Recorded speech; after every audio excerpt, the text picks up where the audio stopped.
Hey guys, Gary here. Thanks for watching. So this is obviously going to be the last video of 2016 because it's New Year's Eve. So I haven't done a video in a little while. Been busy celebrating the Yule season with my family. All three of my kids were here. My wonderful wife was here, and we were just doing family stuff. And making videos wasn't real high on my priority list. I had a bunch filmed and I didn't feel like fucking editing them either. So this is what you get. Anyway, so I hope 2016 has found you guys with some level of joy and happiness and whatnot. Hopefully 2017 is even better for everybody out there. Give you a heads up. After I came back from Pennsylvania, I had a pretty good schedule, teaching classes, a couple of on my own, some with Rockwell. This coming year in 2017, there'll be very few or much smaller number of my own and a whole lot more with Rockwell. Don't worry if you were interested in some of the dynamic classes that I was doing. I'm still doing them. You're just going to register at the Rockwell site instead of me trying to figure out how to take payments and all that kind of stuff, because that was horrible. On my end, those of you who registered might not have seen an issue. Maybe you did, but it was terrible for me. So anyhow, all those are coming to you from Rockwell as well. All right, so for 2017, people do resolutions and stuff. You know, like I'm going to eat healthier, jog more, whatever the thing is, masturbate less, drink more. Wait, that's like a Marine Corps thing. Anyway. I'm not really doing any of those. I'm just going to keep being me like I've always been.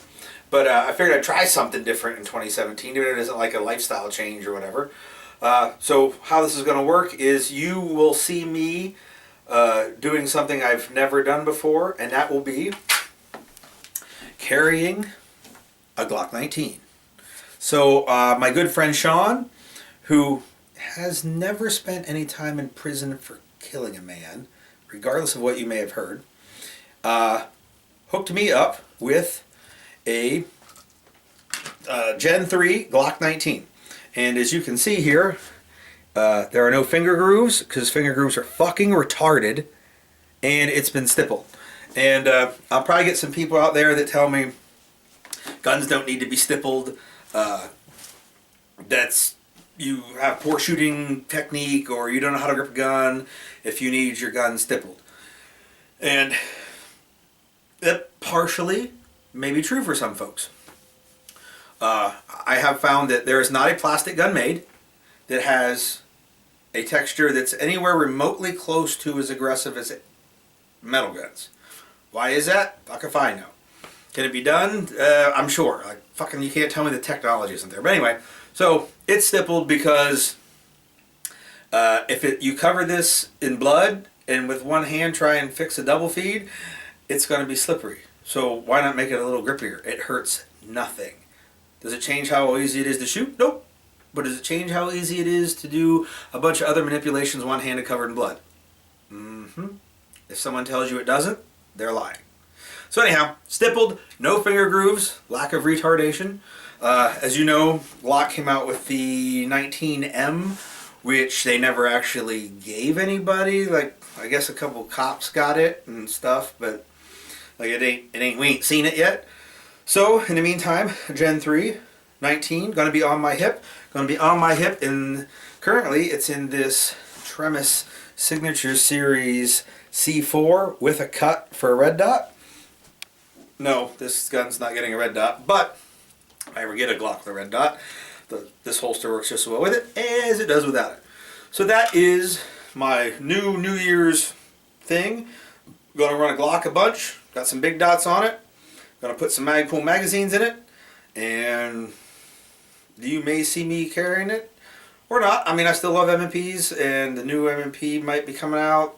Don't know. But for some amount of time, I'm gonna be carrying this thing. Pretty cool. Pretty cool. Anyway, see you in 2017.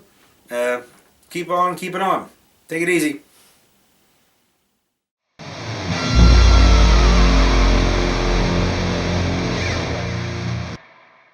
tell you how this whole anti-Glock thing came to start. So I took my first training class, I don't know, 2008, 2007, I don't remember what it was. It's fighting pistol. Like a lot of you guys out there, first pistol class. And in the class I was carrying a Kimber first generation 1911, like the one with the internal extractor like it was intended to be before they went off the fucking deep end with stupidness. Anyhow, so I'm carrying that, shooting it in class, and at some point I'm talking to Jaeger, and he says, we're talking about something, and it's kind of gear related, because, you know, like most of us, I was an all gear guy at the time. And he said, well, when you buy a Glock, you'll see the, and he went on with his explanation. And I don't remember what the rest of that conversation was, because at the time I was, you know, the dumb defensive kid who was like, I'm not buying a Glock. And I said, well, I'm not buying a Glock. And he was like, yeah, okay. So anyhow, when you buy a Glock, and he went back to make his point. And I'm sure it was a very valid point, whatever it was. I just don't remember anymore because, again, I shut him off at buying a Glock. So, next time I'm in a class with him, I'm still running 1911, and I'm shooting like a 9mm Springfield 1911 and a Kimber, because I had some 9 and some 45 ammo. I didn't have enough ammo for the class at any one caliber. So, at any rate, he's like, oh, yeah, you're still shooting at it, all right. You'll buy a Glock, you'll see. And I was like, hey, buy a Glock, you'll see. And so fast forward then to the next class, I'm with him, and I had somewhere in between said, man, I got this 9mm 1911, like it's $1,000 and it holds 9 rounds. I could probably spend half of that and get a gun that holds twice as many rounds. This is stupid. So I took that pistol into my local gun shop, and I was like, I ain't getting a Glock, because I said I wasn't buying a Glock. So I walked in there and looked around. I saw the M&P, and I was like, oh, I had heard good things about M&P. And I was still carrying my 45 every day anyway, so I was like, I want to trade this on that. Alright, so we did a trade, got some extra magazines with it, and ta-da, I have my plastic, striker-fired, double-stack 9mm, and it wasn't a Glock. So, I shoot that, I'm like, man, I kind of like this thing, and I kind of like having a lot of bullets, and I like that the ammo's cheap, and it's just as deadly as 45, and why am I still carrying this Kimber? So eventually I get rid of the Kimber too, and next time I see James, I was like, hey, look what I got over here. Lift up my shirt, and he's like, oh, you bought the Smith Glock.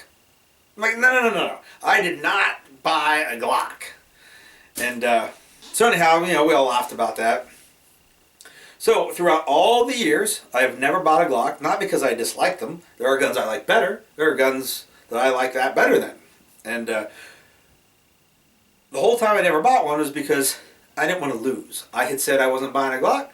I wasn't buying a Glock. Over the course of the years, working tactical response for that time as well, I had many people tell me, dude, if you just won't buy one, I'll fucking give you one. Well, if I had a Glock for everybody said they give me one, I'd have at least a half a dozen, maybe a dozen Glocks here. And it never happened. I had dudes at Glock say they'd give me a Glock. Didn't happen. So I've never spent a nickel on a Glock product. I own one Glock magazine. It's Magpul, because Glock didn't make it. Anyway, so I wasn't buying a Glock. That's the only thing that kept me ever from using one, was that I made a statement many years ago that said I wouldn't buy a Glock, and I'm just sticking to it. So that's that. There's your story for why I never carried a Glock, because I didn't have one available to me unless I paid for it, and I wasn't doing that because I said I wouldn't. That's it. That's the whole love-hate affair with Glock. Sorry to burst your bubble. I still don't like Cryptek though.